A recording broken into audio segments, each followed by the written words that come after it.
Miq, ju përshëndesim, uroj që t'jeni mirë në këto kohë trazirash.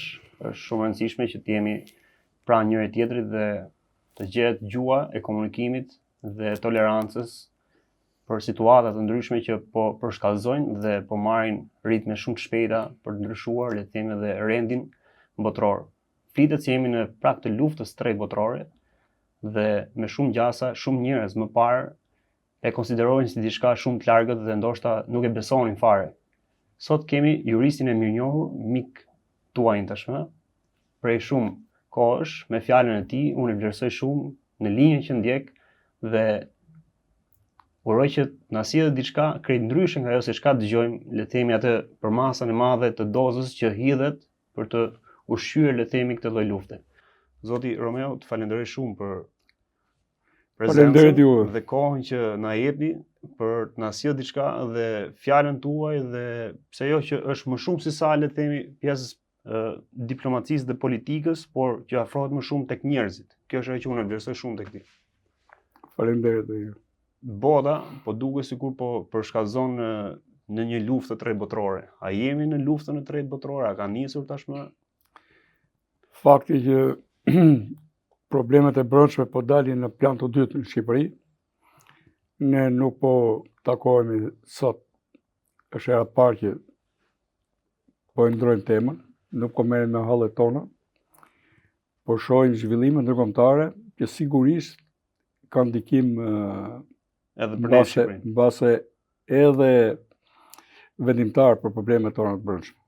Arsyeja është se ne jemi një kryqëzim ekonomik, politik, fizik, pra geostrategjik do thoya, po kulturash, po dhe fetar.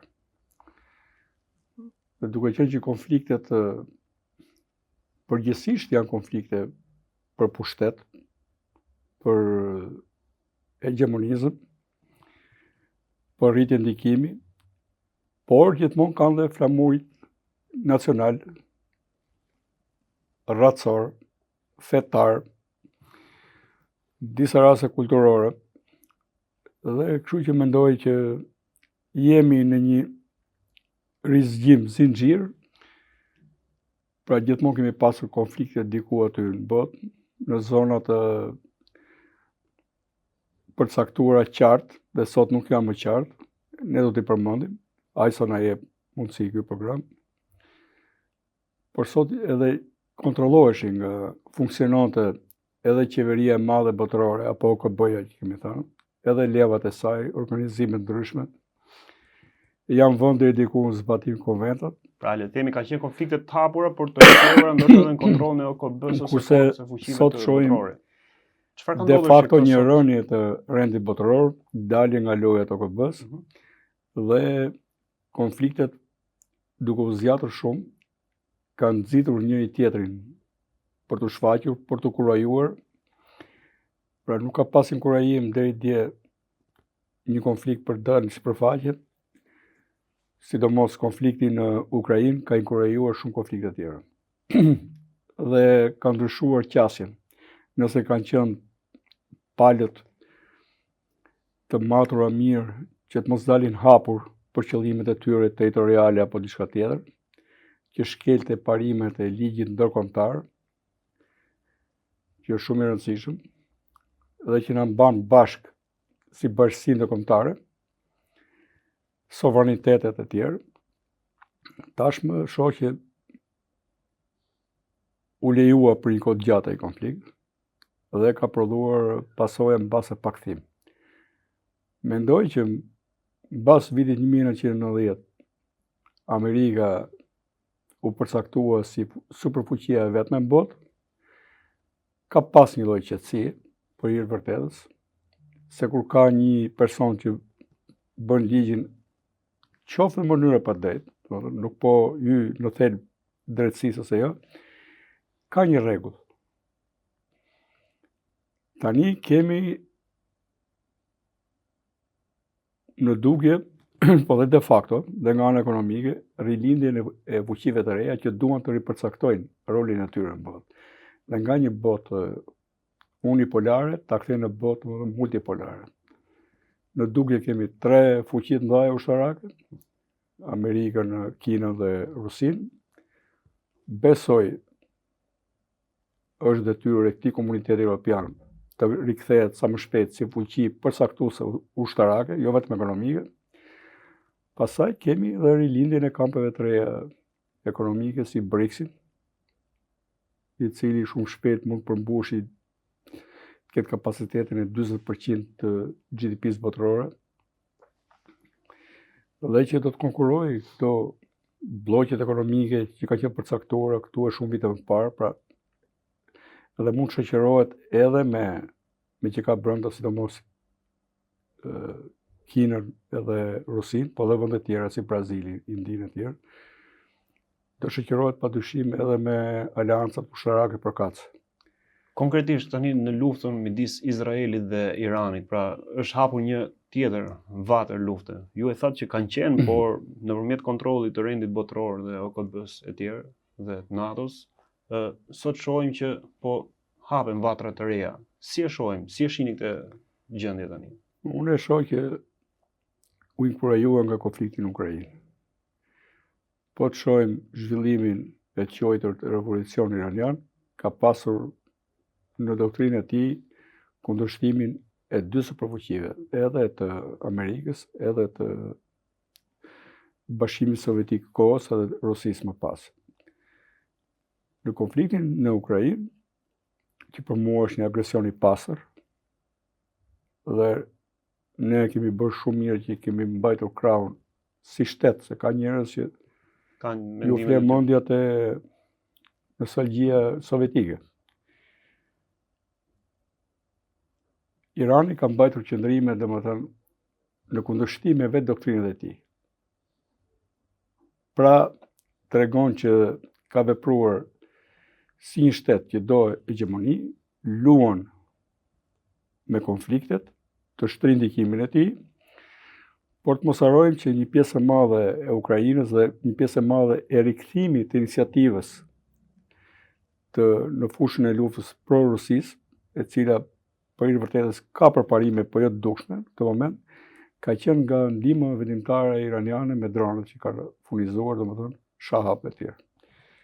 Ka qenë këto dronë që kanë bombarduar ekonominë ukrainase, ushtrinë ukrainase dhe popullsinë ukrainase. Dhe pra ka disa mënyra për të shkelur suverenitetin e vendeve të tjera. Një nga këto ka qenë kjo mënyrë, për të furnizuar makinerinë ushtarake të agresorit rus mbi Ukrainë. Forma tjera, kemi një ndikim në rritje prej shumë vitesh, po që tani mori kulmin e saj. Në Yemen, prej kohësh, kemi pasur një konflikt brenda Yemenit,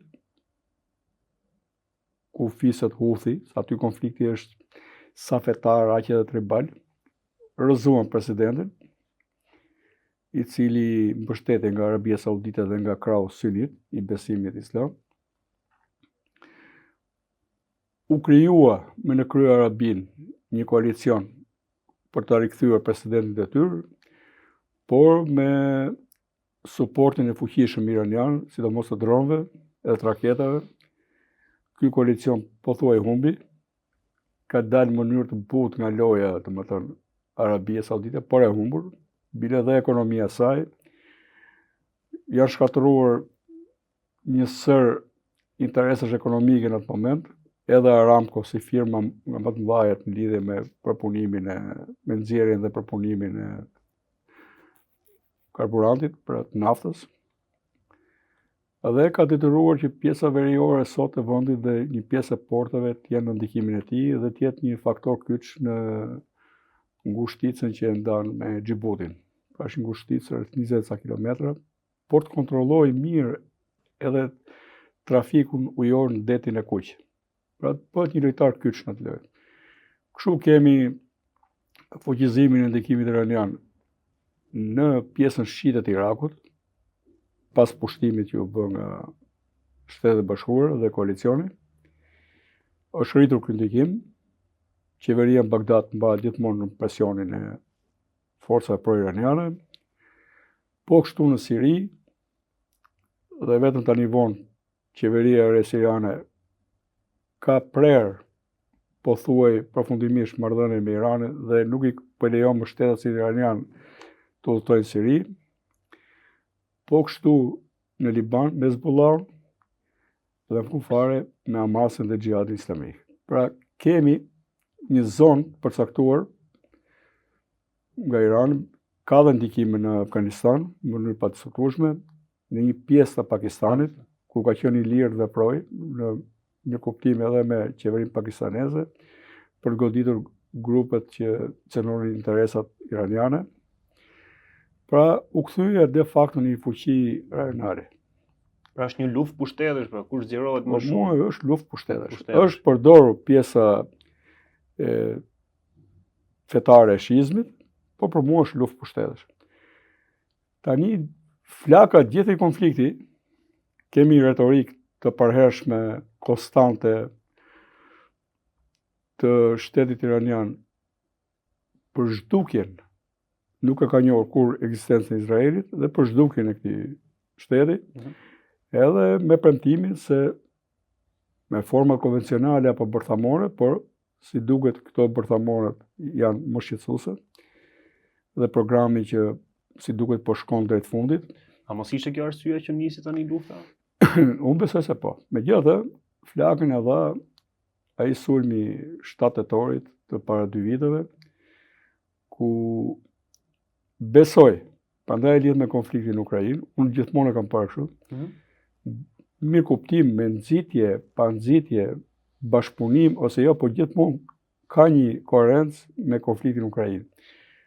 Pra, u tërhoq vëmendja e botës edhe energjitë e saj që përkranin Ukrainën goxha fort deri në atë kohë, u tërhoq në këtë konflikt të ri. Dhe kjo dëmtoi domethënë qëndresën e popullit të Ukrainës përballë një agresioni shumë fuqishëm, domethënë. Dhe ky konflikt, po të shohësh tani, e ka lënë në plan 2 konfliktin në Ukrainë. Atje vazhdon akoma, ka luftë atje thjesht, atje vazhdon, mesatarisht ka humbjet e saj Ukraina, po mesatarisht edhe ukrainësit i kanë shkaktuar dëme pothuaj të përditshme me të njëjtin mas, minimumi 1000, 1100, 1200 ushtarë rusë të vrarë apo plagosur në ditë, edhe pse vetë kanë, mund të kenë dhe po këto humbje, po qëndrojnë fort, kanë ndaluar përparimin edhe 3 frontet që janë në Ukrainë, dhe pra shumë pak kanë ecur forcat ruse, kanë ecur diçka në veri, në frontin e veriut, në zonën e Sumit. Mendoj që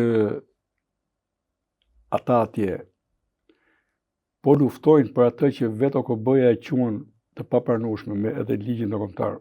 Ti nuk mund të imponosh me dhunë zgjedhjet e politikat e brendshme të vendit tjetër. Ata janë 2 vende të ndryshme. Ata po luftojnë për sovranitet.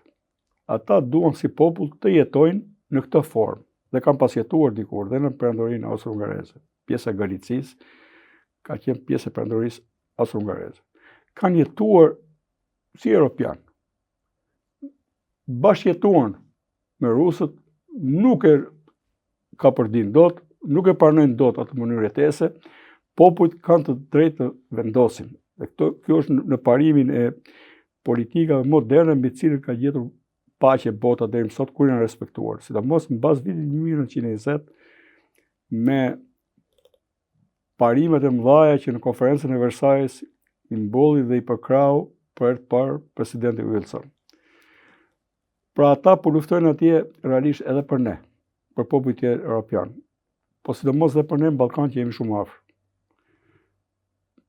Dhe prandaj themi që janë bërë shqetësuese dhe po harrojnë problemet tona, se një avancim i programit rus, i agresionit rus atje, do të rilin konfliktet në Bosnjë po, mbas edhe me Kroacinë.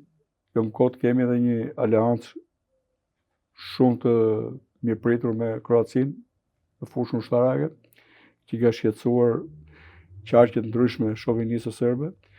Mund të rilin konfliktin në Kosovë, që për mua është konflikti i pazgjedhur, tek i cili rusët kërkojnë të ndezin një vatët të re disabiliteti për favorizuar vetën e tyre.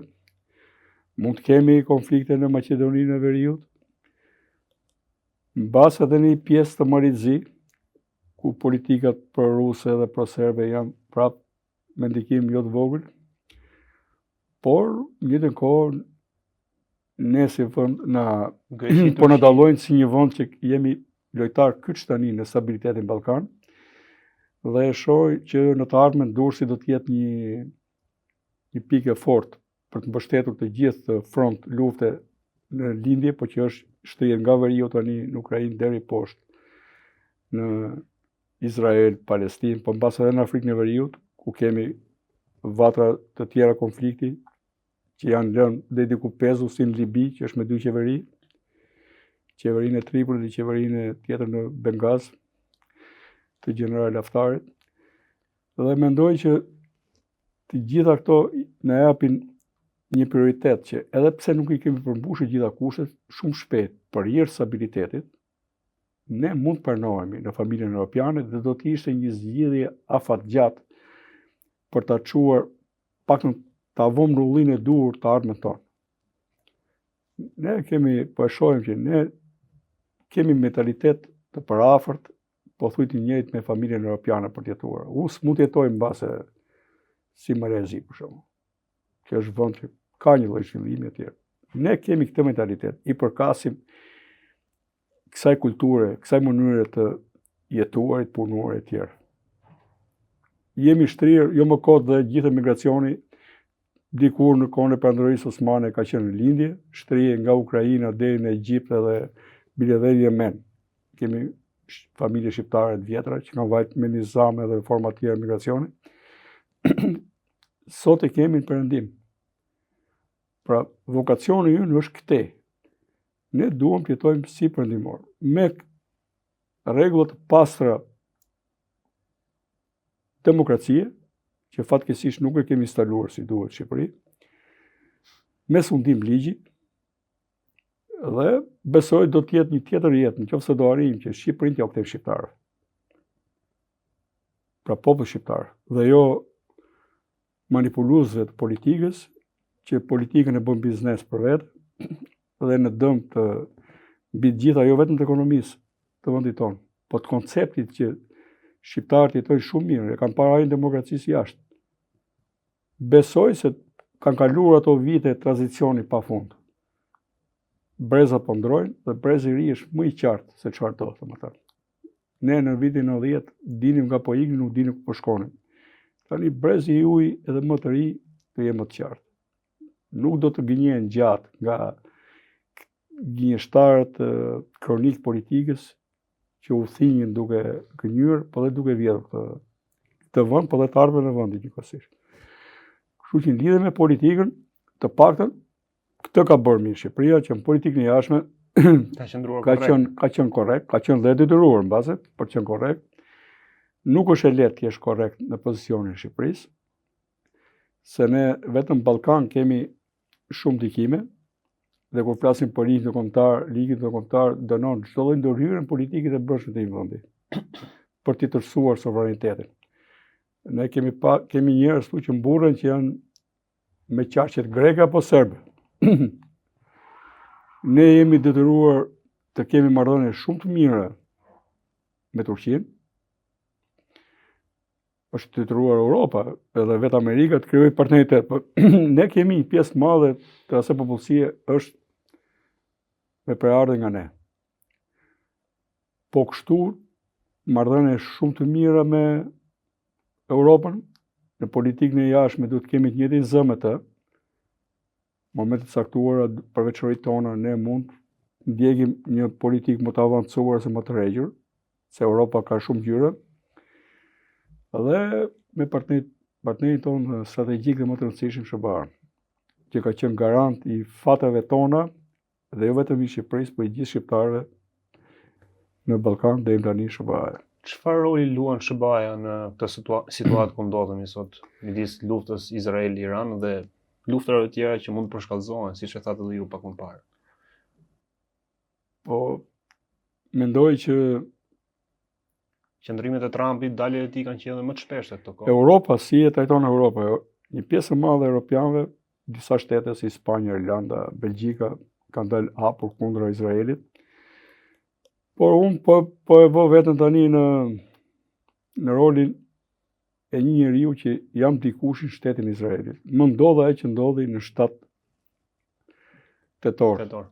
Para 2 vitesh. Po, të vitit 2023.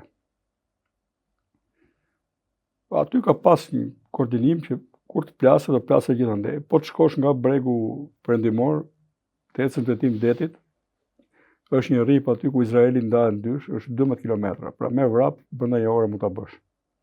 Për rripin e Gazës? Jo. Nga bregu perëndimor, palestinezët janë në 2 në Gaza Strip, rripin e Gazës, edhe në bregun perëndimor. Izraeli po të shohësh përballë bregut perëndimor, për të shkuar nga kufiri i bregut perëndimor në detin mesdhe, 12 kilometra ndaj.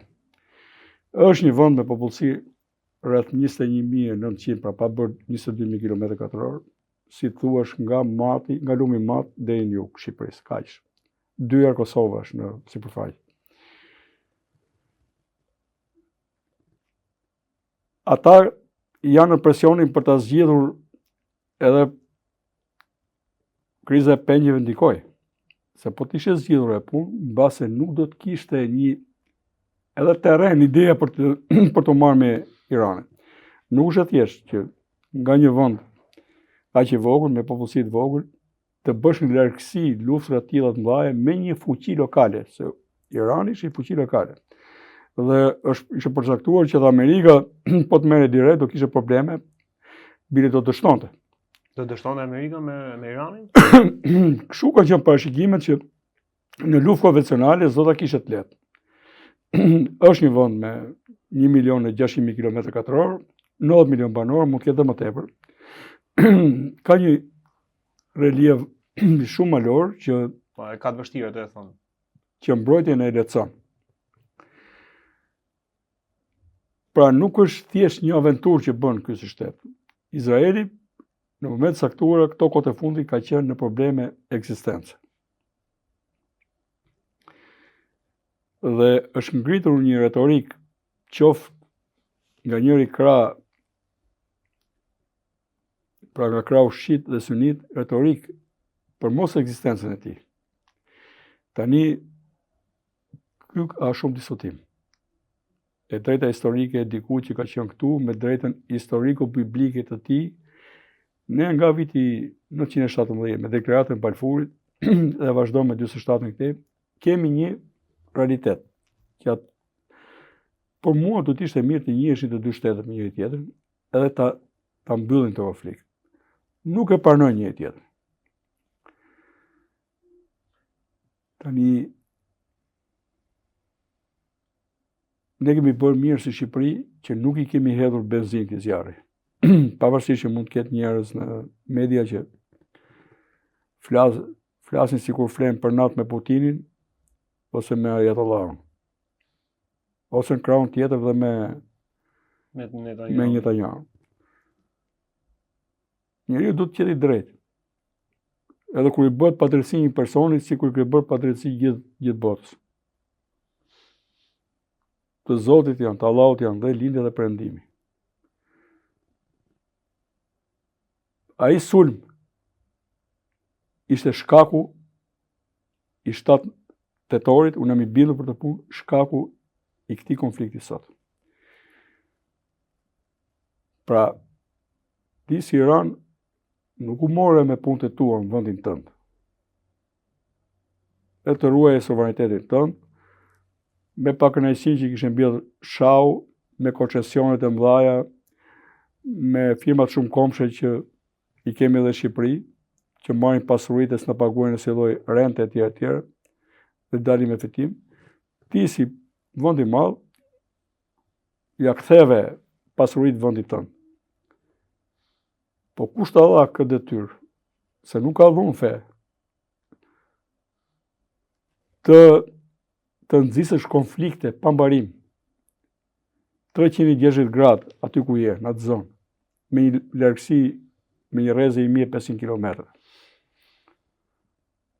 Po përsa i përket konfliktit Izrael-Palestinë, a ka lidhje edhe Irani, ka gisht Irani? Po patjetër se u krijua kjo aleancë ishte pa menduar fillim Iran, Hamas, Iran Xhihad Islamik. Me koordinimet e duhura në Katar e tjerë. A mund të kalojmë pak në datimin kur ka nisur lufta midis Izraelit dhe Palestinës ndër vite përsa i përket edhe ngushtimit të rripit Gazës? Po që në 47, kur në vajtë atje. Si është gjithë historia e kësaj, për gjithë ata që ndoshta... Po në historia shumë e gjatë. Gjithë emigrantët pas luftës së dytë botërore, ata ne i quajmë emigrantë, po të lexosh, është një libër i mrekullueshëm, Eksodi. Është përkthyer deri diku nga miku im që nuk jeton, një nga përkthyesit më talentuar shqiptar, mos të më i miri, Robert Schwarz. Dhe ma la porosi, lexoja tha, do t'ja lë porosi djalit ta mbaroj tha, Edvinit si përkthim tha. Edhe e kam mbaruar ai domethënë. Aty e tregon shumë mirë. Populli izraelit, duke vuajtur në kampet e përqendrimit të nazizmit dhe përndjekën nga qeveritë tjera, jo vetëm nga gjermanët, u mblodhën bile edhe në kundërshtim me, edhe janë mbytur anije, me emigrantë që mblidheshin, vinin deri diku në Qipër, pastaj kërcenin për të shkuar në Izrael, për të bashkuar dhe për t'u larguar njëre mirë atit merri që përjetuan gjatë luftës së dytë botërore. Kanë ikur në zonat në përballje me marinën angleze dhe franceze me zde, edhe me trupat britanike kur zbresin në Bregdetit atje, në Haifa apo në një qytet tjetër. Aty janë organizuar, bile është e çuditshme mënyrën se si janë organizuar. Duke fillimisht një shtet pa formë, amorf, ka merit Ben Gurioni, po ka merit shumë shërbimit i sekret. Pra ky organizimi i kthimit të migrantëve është bërë nëpërmjet një organizate e cila më vonë është kthyer në shërbimin sekret më të famshëm në botë. Pra aty ka bazë. Është shërsore kjo mendoni? Jo, ata ndarë mendje që do punojnë, do të marrin fatin e tyre në dorë. Kaq ka qenë, nuk është shërsore. Po janë kthyer dhe ata e lexojnë dhe ata Biblën sipas për të rindezur një frymëzim brenda vetes tyre, për të rindezur një shpresë. Edhe ata shohin te Bibla të drejtën e tyre, këta e shohin tek qenia që ne kemi qenë këtu prej qindra vitesh e tjerë. Pra, nga herë ky debat i duhet lënë për mua marrëveshjes. Aty janë në realitet kaq popullsi palestineze, arabe dhe kaq janë izraelit, që duhet ta pranojnë të realitet. Kur nuk e pranojnë realitetin, krijon probleme të tilla pse. Por që ka ndikuar Irani këtë konflikt, kjo është e padiskutueshme. Pra Iranit i është dash gjithmonë një armik i madh i jashtëm, ai Izraeli i vogël nduke, që e ka detyruar jeta të kthehet në një bazë ushtarake i tërë, aq sa është i vogël, por mos pas probleme të brendshme. Nga çfarë un kam dieni, dhe pse është një vend që mund mos ketë korrupsion, ai përjeton shumë korrupsion për shumë vitesh. Unë këtë informacion e kam nga biznesmen italian që kanë qenë aty këtu e 15 vjet përpara. Jemi habitur me korrupsionin që është atje. Jemi habitur që respektohet ligji në rrugë, po jo në shtëpitë e tyre. Aty mund mos ketë disko, por parti dhe orgjitë që bën shtëpitë e tyre nuk bën vende të tjera. Pra, kemi përjetuar parti të çmendura që në mes Italisë apo të Londrës apo të New Yorkut si kemi parë, si kemi përjetuar. Pra aty ka kohë që ka një dëshirë për ndryshim. Dhe për ta mbajtur çështjen e brendshme në plan dytë, siç e kemi ne sot për na det plan dytë, ata kanë krijuar gjithmonë konflikte me jashtë për të siguruar dhe një rreth mbase sanitar rreth tyre që të mos kenë probleme, domethënë. E dyta, janë tendencat gjithmonë perse për shtrirje e hegemonie. Fleja i geni i perandorisë dikurshme për të shtrirë aty ku ka qenë. Kështu që unë mendoj që ka një ngacmim, ka një provokim që e detyroi dhe Izraelin vajti deri këtu. Se jemi mësuar tani, ajo fryma antisemitike është bërë mod. Po ata 1200 që u vranë, me çfarë reagimi do bënin këta nëse do të ishin detus shtetit Izraelit? Do kërkonin ta zgjidhnin problemin në themel apo jo? Si vlerësoni qëndrimin dhe drejtimin e Izraelit nga Netanyahu në këto situata lufte? Ata qoftë edhe me Palestinën, por edhe me Iranin tashmë. Unë mendoj që gjykata po marr si jurist. Për krime lufte, një vend që është ka nxjerrur arresti për kryeministrin edhe për ministrin. Tani ministri i mbrojtjes kur ka probleme, aty është një konflikt i veçantë. Janë ndërthurur me njëri tjetrin dy shtete. Kur ka probleme vendi i tij,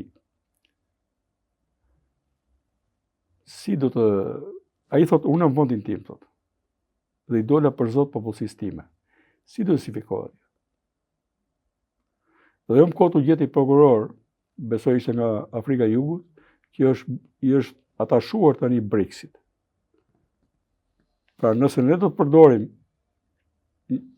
këto gjykatat sipas këndvështrime të ndryshme dhe jo sipas një ligji të përbashkët, këto e humbin vlerën e tyre.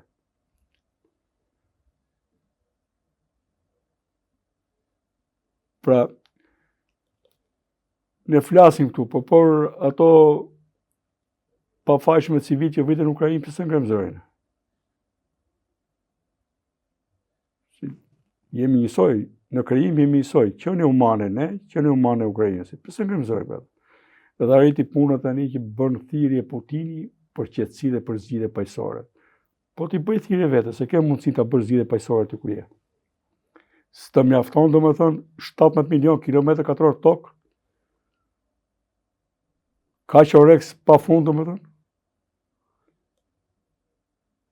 Unë vetë, për t'i dalë për zot vendit tim, nuk e di çfarë kisha bërë. A do isha bërë më pak apo më shumë se Netanyahu. Duhet ta vësh veten në pozicione tjetër për ta kuptuar. Nëse do t'i zotron ato se thot dhe Iran, shkelja ligjit të luftës është kur ti paktën mos bombardosh objektet civile. A bombardon spitalet me raketa balistike? Për Irane. A janë objektet civile? Që edhe me konventin e Gjenevës janë dënuar. Një gjë ka ndodhur midis Izraelit dhe Palestinës. Tani Izraeli thot ka bombarduar objektive ushtarak. Akoma s'kan hyrë civile thot. Në Palestinë? Jo, po flet për Iranin. Në Palestinë, jo, flasim në raport të drejtë, por mund to kanë ndomë se bota e dënon në lidhje me pjesën e uris. Por do të tolerohet një organizatë terroriste, të paktën me parametrat europian, dhe unë s'kam dërmën të përdor parametrat tjerë. Se kam një vizion europian të qartë në kokën tim, që të shkojë ty në territorin e Izraelit, vrasin 1200 pafajshëm, gra e tjerë në gëzimin e tyre, njerëz që ishin gjumë shtëpitë e tyre, dhe të rriqen të fshihen pas një muri njerëzor, e ti themi s'kemi çfarë të bëjmë ti tani. Megjithatë, kjo është ky konflikt do ndesi konflikte tjera që nëse i marrim tani, ti marrim me radhë, konflikti më i vështirë mund të jetë ai me Tajvanin, që politikanët ose politologët përgjithsisht, politikanët janë më pas, do duan të mos shpërthente. Me që kemi këtë, pra gjithë Afrikën poshtë kemi me konflikte, zonë e Salevët. Nga Guinea, Burkina Faso, Nigeri, një pjesë e Nigerisë, se ne kemi Nigerinë vende ndryshme, kemi Malin, në Çad ka pas konflikte dhe vazhdojnë pastaj përfundon në Sudan deri Somali apo Eritrea. Pra këto janë zona që po përjetojnë periudhën postkolonialiste të Francës, ku kemi Dhe kjo periudhë u përshpejtua me ndikimin rus atje, me Wagner dhe me forma tjera direkte. Indirekte me ushtri private si Wagner dhe me forma tjera. Kjo gjë ka sjellë që të ketë një zbrasti nga fuqit europiane siç ishte Franca kryesisht në atë zonë, më pak në Anglia, të ketë një ndikim të madh rus me forca ushtarake, edhe një vërshim influencë kineze me anë ekonomike që është më e sofistikuar, që ka vetëm një bazë ushtarake, ka në Xhibuti. Pra, këtu kemi një konflikt që përfshin disa shtete. Ka minerale, edhe minerale të rralla, ka diamante flori pasaj, bëhet luftë shpeshherë në të vende edhe për ujë, se është një zonë që është me Saharan në veri, puqe me Saharan, ose edhe përfshin një pjesë Saharas, deri në Mauritani shkon kjo zonë, pra në perëndim të Afrikës. Dhe pastaj kemi konfliktin që u vunën fre midis dy fuqive bërthamore, Pakistan, Indi, kemi konfliktin e kadishur Korean, ku veriu është në sjellën kineze dhe jugu në mbështetjen amerikane, dhe kemi Japoninë që është gati të jetë për krah Tajvanit, dhe pse nuk e njohin si shtet, po që de facto është një shtet, që prodhon 60% të çipave normal dhe 90% të çipave të avancuar në botë. Pra nëse ndodh gjë në Tajvan, bota shkon nuk sa vite pas, vetëm prej rënimit të këtij biznesi. Edhe që kontrollon me atë ngushticën e tij dhe që dominon detin e Kinës jugore, dominon të gjithë trafikun e madhërave në paqësor. Pra gjithë ky konflikt, pra nga Mauritania në perëndim të Afrikës, vazhdojmë lidhjet mesme.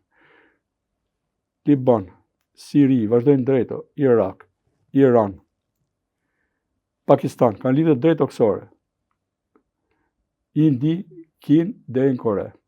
Pra, gjithë bota, në mënyrë transversale, po përjeton një konflikt. Tani, nuk janë ndarë bloqet sakt fare e kështu, po që unë mendoj që jemi... A jemi në luftën e tretë? Mu më duket sikur kemi hyrë në atë. Kemi hyrë në luftën e tretë. Po që asnjë aty nuk fillon me regji, me shkop. Jo, patjetër që a ka një, le të themi, sipas jush, mbas të gjithë kësaj situate, siç e morën gjërat të hanë kënd botës, edhe të gjitha janë vatra gati për të ndezur. Dhe një pjesë e madhe është ndezur. A ka, le të themi, një lloj formule ose diçka që mund të bëj hapa pas që të tërhiqet, që të krijohet një lloj stabiliteti, le të themi, për gjithë botën? Çfarë mund të jetë ajo, domethënë që mund të... Ka thënë Zoti në Bibël e para është fjala, të ulen palët e të negociojnë. Negocimi shumë i rëndësishëm. Po të shohësh edhe vendet e Shqipëria mund të lozë rol në negocim. Dhe këto konflikte, edhe pse duken në Afrikë, mund ndikojnë edhe Shqipërinë. Kemi konfliktin në Libi që thash, ndikon direkt në Itali me refugjat pafund që do vinë nga gjithë Afrika, po edhe këtej nëpërmjet lindjes mesme. Pra porta Shqipëria, prandaj Europa po na parafron me shpejtësi edhe në lidhje me legislacionin, po edhe kështu si antarësim. Po kërkon që ne sa më shpejt të bëhemi domethënë pjesë e Europës, edhe ky vend që ishte rënë ares deri diku edhe me një lloj bezdije duke u parë antarësimit të tij, ky vend të instalohet dhe dikasohet në Europë përfundimisht edhe të jetë pjesë e sigurisë së Europës. Po ke vende të vogla si Omani dhe Katari edhe Emiratet e Bashkuara që po lozin një rol në negocim. Shpresojmë që ta gjejnë gjuhën. Europa gjithashtu ka negociatorë të mirë. Por Europa duhet të dalë lider në fushën ushtarake, gjë që se ka akoma. Pra duhet të ketë për mua një kushtetutë sajën, ushtri të sajën, polici të sajën, saktë, pra edhe një president të sajën. Pra të ketë pak a shumë të njëjtin organizim siç e ka Amerika. Pak më parë thatë që edhe Shqipëria mund të luajë një rol shumë të rëndësishëm. Qëndrimi i presidentit Begaj për sa i përket luftës Iran-Izrael, pati një deklaratë ku bëri një thirrje edhe për te veshjes së presidentit, shumë njerëzore. Si e konsideron, si e vlerëson, mund ketë edhe kjo një peshë të madhe për të Tërhequr palët. Po, e pranoj me shumë sinqeritet të pyetjet tuaja, domethënë, e ke shumë serioze dhe për të arsye s'po e përgjigjem. Po qëndrimi që po mban përgjigjen e ka dhënë opinionet nëpër rrjet. opinion publik në rrjet. Çfarë qëndrimi ne duhet bëjmë, presidenti duhet i bëjë, është komandi i forcave të armatosura, duhet krijojë ato. E t'i kthehemi problemeve, se filloi një garë e madhe para shumë vitesh, ato 4.000 pronat ushtrisë të lëshoheshin kështu. Edhe kemi katandicur kërkoshin një thel, kemi pasur pothuaj 20.000 oficerë, vetëm oficerë. Prodhonim 400 oficerë në vit. Dikur, në vitin 78 kishim njëjtën forcë goditëse me Izraelin, dhe në krahasim popullsinë, municion kemi pasur, ne vendi militarizuar kemi qenë, pra për banor kemi pasur 5 deri 6 herë më shumë municion se sa një Gjermana perëndimore. Në atë kohë dhe Izraeli ishte 2 milion banor dhe ne ishim 2 milion banor. Sot ne jemi de facto pa ushtri. Kështu që kur të kërcënohesh dhe të flasësh për vende të tjera në konflikte ushtarake, kujtohu që je komandant pa ushtar dhe jepi mirësim vetes, mos e fol fare pastaj. Megjithatë këto janë deklaratë politike që ne i bashkohemi vokacionit europian. Ne e kemi përcaktuar veten, jemi me ikon në Europë, bile po hym në Europë. Politikat e jashtme do të jenë të unifikuara me Europën nesër. Kështu që ja lëm Borrelit dhe tjerëve që janë komisionerë të politikave të jashtme. Ju e preket pak sa tërthorëzi, duhet të kaloj pak te pozicioni që mban SBA-ja, Rusia dhe Kina në këtë luftë, Izrael-Iran. Deklaratat e Trumpit, ndoshta e fundit ishte mbrëm, që tha që për 2 javë do të vendoset. Shkurtimisht shoh që SBA-ja ka tërhequr trupat e saj nga disa baza rreth qark Iranit, pra për të larguar goditjes, pra mendon që si do vi goditja e Iranit, mbas goditjes së SBA-s, pra po mendon që të siguroj të krijojë një korridor atje, kordon sanitar për vete, besoj do godasin nga ajo baza që kanë në Oqeanin Indian edhe më tej, mbasi nga Kipër. Është Diego Garcia, e ka përdorur edhe në luftën e Afganistanit, edhe në goditjet që ka bërë pasere në Pakistan, kur ka bërë goditje. Në Irak, po. Besoj që do të kemi një ndërhyrje të SBA-s. Do të futet SBA-ja? Unë besoj që po. Po Rusia, nuk do vonoj shumë. Rusia dhe Kina, tani, se këtu po fut SBA-ja mund... Nuk e di, do futet Kina apo jo. Ju prek interesat ekonomike Kinës, po dhe jo. Çdo e shohim me 2 plane. Rusia është e kënaqur, besoj, kur ka filluar ky konflikt para 2 vjetësh, se energjitë e botës po shkojnë këtu tani dhe jo më në konfliktin me Ukrainën, që ka ngjerur pak një. E dyta, do të rritet vlera gazit rus, e naftës ruse. Kina preket deri diku, por prap mendon që kundërshtari i saj më i madh do të harxojë shumë energji në këtë konflikt që nuk është i vogël. Amerika. Kush fiton në këtë luftë? Për sa i përket se ju dolet edhe kjo tek pjesa e ekonomisë. Rusia fuqizohet në këtë luftë, intereson në këtë pjesë. Dhe çfarë do ndodhi në mbar globin, qoftë edhe për ne shqiptarët? Çfarë do ndodhi tani me shqimet? Nga lufta nuk ka të fituar. Nga lufta nuk ka të fituar. Mbase janë procese tjera ato politike që e trajtojnë që çdo e keq ka një të mirë, mund të ketë disa ripastrime të shoqërisë etj etj, se krijon mundësinë për të bërë edhe lëvizje të thella, reforma të thella etj, që s'mund t'i bëjnë kopaqe. Po në plan parë nga lufta nuk ka të fituar. Prandaj themi e para është fjala, kur nuk zëvën fjala, problemesh. Tani, kur humbin jetë njerëzit, s'mund themi që ka fitim. Kështu që unë nuk e mbështes. Ata duhet të ulen, se edhe kur të hynë luftë, do ta zgjidhin me negocim fund. Më mirë ta zgjidhin fillim. Do fitojnë pasaj qarqet ushtarake, ata që prodhojnë armët, kuptohet. Por përgjithsisht nga lufta nuk ka të fituar. Po përsa përket pjesës çmimeve, ekonomisë, çfarë do ndodhi tani? Nëse Ajo ngushtica e Hormuzit do të rritet çmimi i do të karburantit. bllokohet, vetëm ajo, edhe për tjerat, se tani deti Kuq është në goditjen e Uthit. Ngushtica e Hormuzit është 50 kilometra, po ka një veçori që anijet e mëdha kalojnë vetëm në një rrip për 3 kilometra e gjys. Aty ka thellësinë e duhur, pra. Është i cekët aty në përgjithsisht. Dhe ajo më kontrollohet, me artilleri, me dron, me skafe, të vogla që janë kamikaz. Kështu që po mbyll ajo, i kanë me telekomand, i kanë ato skafe, si prell që lundron. Po mbyll ajo ngushticë, për rreth 20% të naftës botërore, tregon që do rritet çmimet. Po kështu do bjerë edhe për ne do ndikojë. Patjetër. Trafiku ajror do uli fitimet, turizmi po. Është një rrugë që nuk është janë vetëm mallrat aty, po Kina po mundohesh deri tani të ringjallë të rrugën e famshme të Mëndafshit. Pra, të vinin mallrat jo vetëm anë të detit, por edhe anë të tokës. Kështu që do të kemi hapa pas.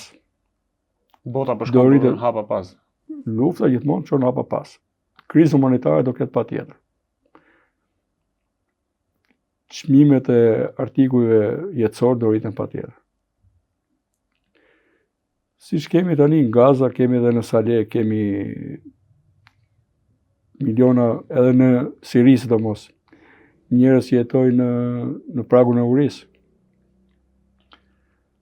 Dhe këtë ka bërë qeveria e siriane, po kërkon të stabilizojë ekonominë sa më shpejt, se inflacionin e ka kështu, ka falimentuar paraja vendase, edhe nuk ka akses në burimet toksore, se i ka në Verilindi, i ka kufi në zonën kurde dhe në kufi me Irakun. Ato zona janë kontrolluar nga vetë kurdët, edhe ka ushtrim. Është rast i rrallë që ka falimentuar, ka mbi 500 avion akoma, ka mbi 4000 tanke, po s'është gjendë e kontrolloj territori. Dhe po kërkon stabilitet, domethënë. Për të arsye ka gjetur gjuhën dhe me perëndimi. Se është tërhequr nga pozicionet që ka pasur përpara Asadi. Si avampost i Iranit në atë zonë, edhe si destabilizues i Izraelit. Kush nga këta shtetet e fuqishme, qoftë edhe ke Turqia, Rusia, Amerika, Kina, edhe Irani që tashmë është edhe me Izraelin, por e shihni ju dhe e vlerësoni që po mban një qëndrim të duhur.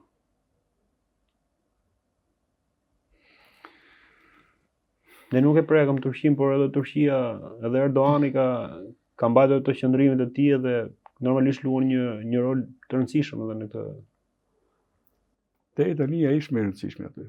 Faktori më rëndësishëm stabilizues. Dhe mendoj ka qenë një gafe madhe nëse perëndimi ka dashur ta rrëzojë në 15 korrik të vitit 2016. Për grushtetën po thon. Po. Kështu që roli i tij ka qenë stabilizues edhe për Ukrainën, në lidhje me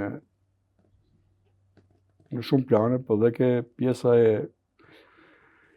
garancisë që dha për marrëveshjen e grurit, kjo do ndikote edhe në nivelin ushqimor në botë, jo vetëm në Ukrainë, edhe në lidhje me, ka arritur një marrëveshje të mirë tani me pjesën e Kurdistanit. Nëse arrit të stabilizohet Siria, tregon që ka fuqinë të krijojë qetësi dhe stabilitet rreth vetes. Kështu që Turqia do të marrë më seriozisht, domethënë. Nga gjithë ato shtete të tjera që mund të jetë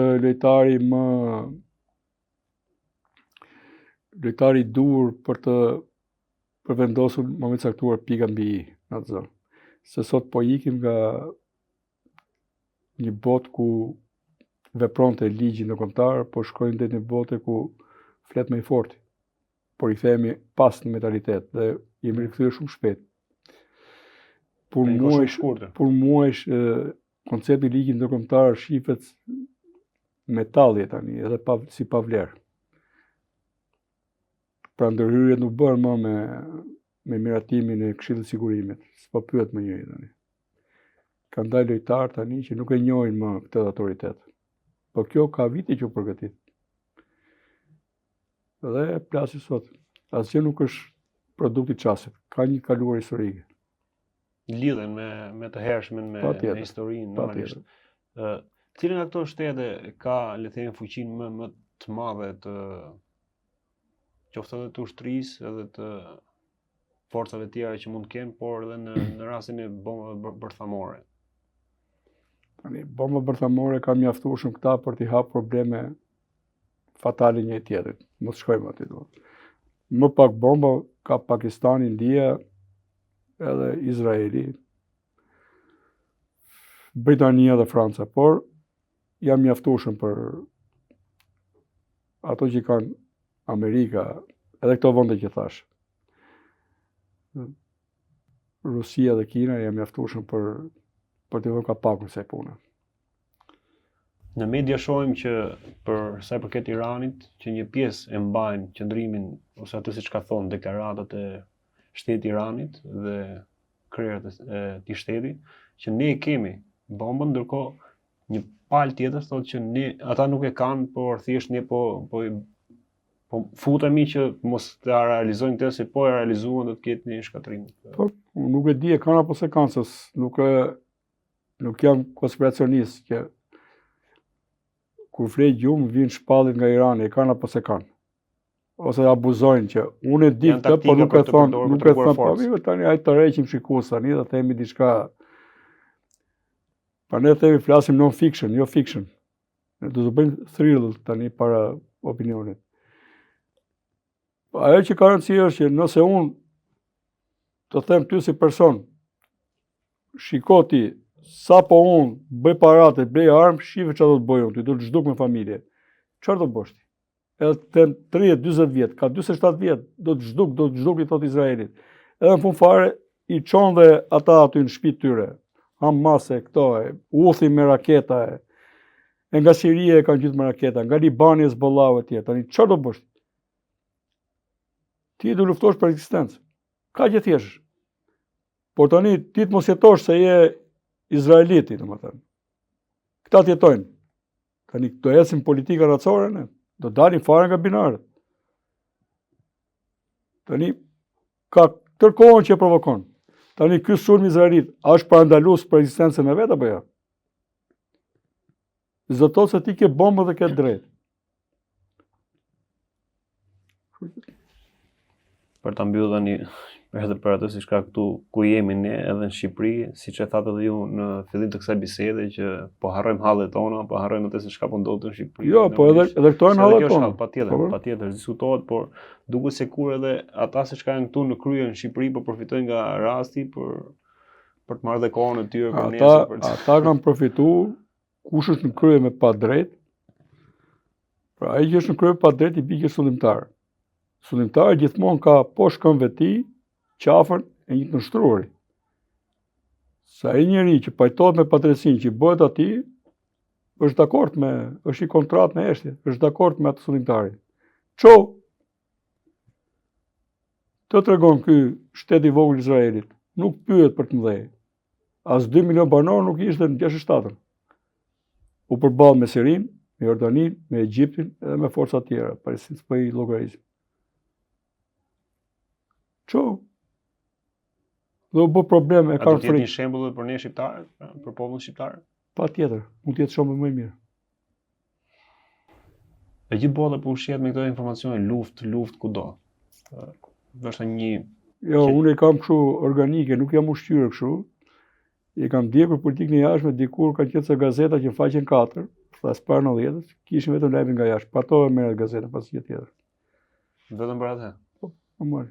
Aty sado që ishin të rretoshuara jepeshin këto lajme. Edhe kush ditë lexonte, midis rreshtave ishte në rregull. Për pjesën tjetër që ndoshta janë zgjuar sot dhe po shohin këtë kaos që ndodh në botë. Si mund të jetë ajo që mund të mësojnë historinë. Historia tregon pse ka ndodhur këto. Nuk mund gjykosh pa dëgjuar dy palët. Edhe historia tani duhet dish të lexosh historinë, se vetëm për Napoleonin janë mbi 220.000 vëllime. Një e përshkruar ndryshe, një ndryshe, por është mirë ti lexoj të dyja botimet e të dyja krave botime akademike të dyja krave mbase. E ti krahasoj. Prandaj është gjë e dur që të përcillet në media një e vërteta, domethënë.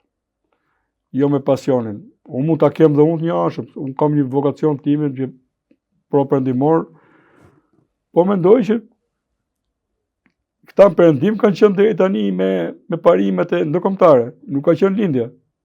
Këta kanë qenë si më zotni, më qytetar. Kështu që nëse do bien në të nivel, do bien të tërhequr nga kjo pjesa tjetër e botës që pjell diktator për ditë, për mbys qeverit për ditë. Nuk ka jetuar keq perëndimi këto parime. Ka pasur të drejta bilet pa kufizuar për gratë e për të gjithë. Ku i ke këto drejta në këtë botën e madhe humaniste që thonë këta tjerët? Dhe pak më lart thamë që luftha e tretë botërore ka nisur. A do të ketë një pengesë për Shqipërinë 2030 në Europë? Shoh që për arsye gjeopolitike Shqipëria mund të shumë shpejt mund të jetë në Europë. Besoj Europa s'do bëj gabimet që ka bërë. Ta lërë Ballkanin një zonë të diskutueshme, tamam fuqi baruti, zonë konfliktesh të pa menaxhuara, të cilat do të krijoni kosto të pa llogaritshme saj, siç kanë krijuar. Zoti Kara, të falenderoj shumë, ishte kënaqësi. Faleminderit ju. Dhe që na dhe një panoramë krejt ndryshe të asaj se çka jemi ushqyer. Ja, më normale. Unë besoj ishte normale fare. Po kështu e mendoj. Mund të jem gabim, po kështu e mendoj. Jo, kjo është për të vlerësuar dhe jo pjesë që ju thoni që kjo është ajo siç ka unë kam dhe e nxjerr dhe kushdo ta shohë në formën tani. Ka ndikim dikush që është shkolluar në një vend tjetër në Rusi e shef me syrin rus. Jo vetëm që është shkolluar, po që ka një simpati të brendshme dhe që se kupton as vet. Dikush e shef me një sy pro iranian, dikush pro arab, dikush pro izraelit. Unë mendoj që se bëj për politikë, po këtë qasje kam realisht, domethënë. Prandaj e vlerësoj. Këtë qasje kam. Kjo është edhe mbizotron edhe toleranca në gjithë bisedën, jo vetëm të rast, por edhe në raste tjera që ne kemi bashkëbisedu, jo vetëm në por edhe me ata që na ndjejnë. I vëm kufi asaj. Është një ajet që i vë vizën gjitha, nuk ka dhon fe. Është ajeti i madh i Kuranit. Dhe njerëzit që duan të bëhen zëdhënës Zotit tokë me zor, duhet ta dinë që ne kur kemi mosmarrëveshje i kthehemi atij libri. Nuk ka dhunë fe, nuk justifikohet asnjë lloj dhune, qoftë edhe në imponimin e saj. Po e përjetuan fen si dhunë, është e kot me se. Nuk ka dhunë fe. Shumë mirë bëre që dole te kjo dhe do doja ta mbyllem. Ata që duan ta bëjnë fen shpat dhune e terrori për qëllimet e tyre, duhet ta dinë që për vete kanë. Se mund gënjen veten, mund gënjen çdo kënd tjetër, por ato lart nuk gënjen dot. Dhunë fe nuk ka. Përderisa më dole tek Zoti dhe do ishte mbyllem akoma më mirë dhe me një mesazh shumë fort dhe të pastër. A mos ndoshta gjithë këto çka po ndodhin, duke vlerësuar edhe pjesën historisë që janë ndër vite, që janë hendegje të hapura dhe vater të hapura. A mos ndoshta është kjo tregues që kemi një shkputje nga vetë ne njeriu me krijuesin, me Zotin? Patjetër. Si ka mundësi që po vriten dy popullsi që janë kushurime një tjetër. Popullsisë e mirë në botë njihen vetëm arabët dhe izraelitët. Të dy vijnë nga Abrahami, izraelitët vijnë nga Isaku, që ishte djali i Abrahamit me Sarën, dhe që ka lindur i dyti në fakt. Edhe arabët vijnë nga Ismaili, që është djali i Abrahamit me Haxhirën. Kjo është. Po një familje. Po, të dy, dhe prandaj ne themi fet abrahamike. Të dy vijnë njëjtin gjakën. Vijnë njëjtin babakën. Dhe fund fare ne gjithë vijmë nga Adami. Prandaj thuhet në libër, o ju bijtë e Adamit.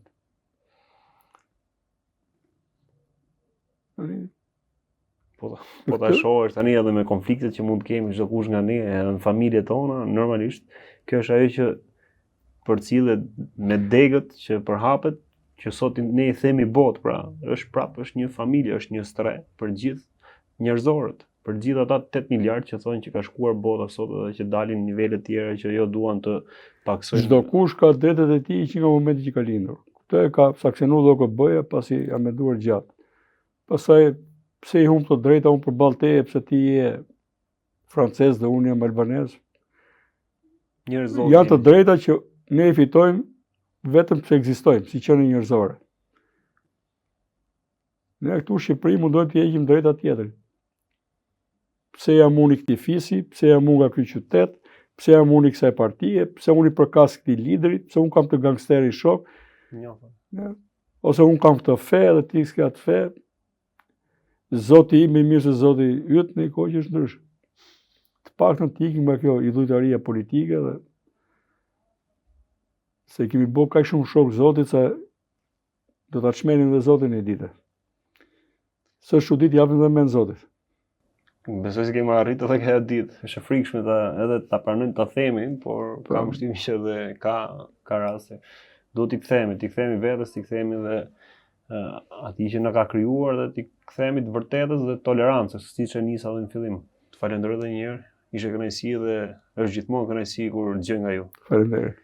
Miq, ju përshëndes. Uroj që të merreni më të mirën dhe të jeni mirë për krah njëri tjetrit dhe gjithmonë duke ushtrirë dorën. Përshëndes.